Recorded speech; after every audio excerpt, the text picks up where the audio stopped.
Okay, here we are tracking wildfire situation. I guess we're starting to get right into the heart of it, huh, Josh? Oh, we definitely are, especially as the number of rain-free days add up. We're now at a total of 11. And the last time we saw rain, it was really insignificant. So we also like to talk about the winds. That helps to kind of dry out our conditions.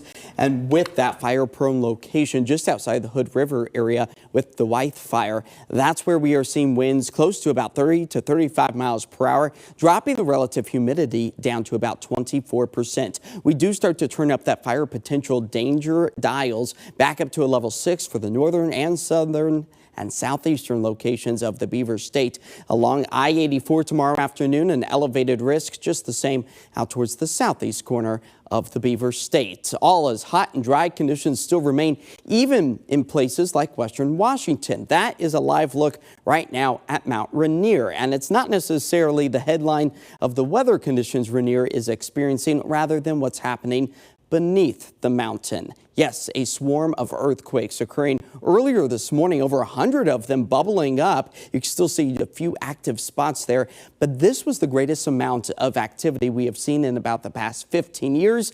So all of us here at KOIN 6 News, we took a moment to speak with the Seismic Network of the Pacific Northwest earlier today. Here's what they had to say about the quakes. There's always some activity there. It's not at all surprising to see small earthquakes at Mount Rainier.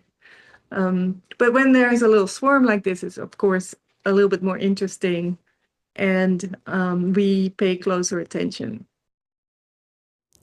Yeah, definitely sparking our interest and attention as we take a live look outside across our high mountain peaks of the Cascades, volcanoes, and I promise you there's no earthquakes happening out towards Ridgefield with our A camera. That's just the winds bouncing our camera around as the sunshine continues to melt those peaks' snow. Now, as far as our temperatures go here across the I-5 corridor, sitting in the upper 80s, low 90s for places like Troutdale, 60s along the shoreline as we prepare for one of our final 9 o'clock hour sunsets of the year happening tonight. Tomorrow it happens at 8:58 as we slowly chisel back the amount of daylight that we see, taking us all the way into the winter season, which is now just about 6 months or so away. But overall, the month of July, Portland loses about 51 minutes of daylight on average, and will continue to grow that amount as we dive deeper closer to the fall season. As all is calm, quiet, clear, sunny, summer-like for us out west, but it's the central eastern locations that are still seeing those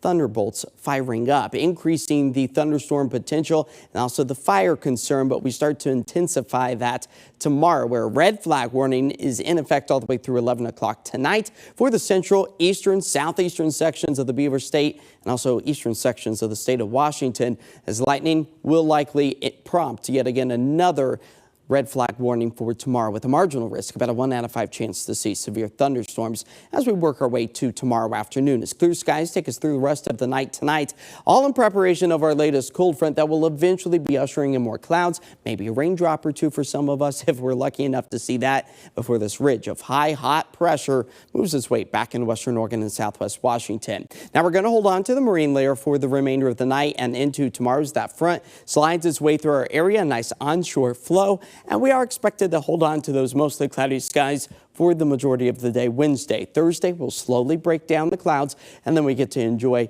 maybe just a stray raindrop or two to start off the day. But overall, these rain gauges, take them with a grain of salt. I really think we are going to remain rain-free for the I-5 corridor, but maybe picking up at a couple of 1/100ths of an inch out along the coast. Tonight, increasing that cloud coverage as we approach sunrise. 60 degrees is where we will fall to by early tomorrow morning. 78 degrees, that's all we are managed to climb up to tomorrow. So a big temperature swing as we hold on to those mostly cloudy skies. But the clouds, they do start to break down Thursday. Temperatures return to the low 80s, back to the 90s by Friday. And then we hold on to the summer heat as we move our way into Saturday, Sunday.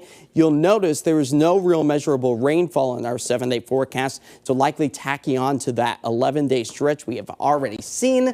And we carry ourselves into next week with mid-90s likely 1 week from today. So the dog days of summer, they officially started on July 3rd. They're going to be taking us deep into the month of August.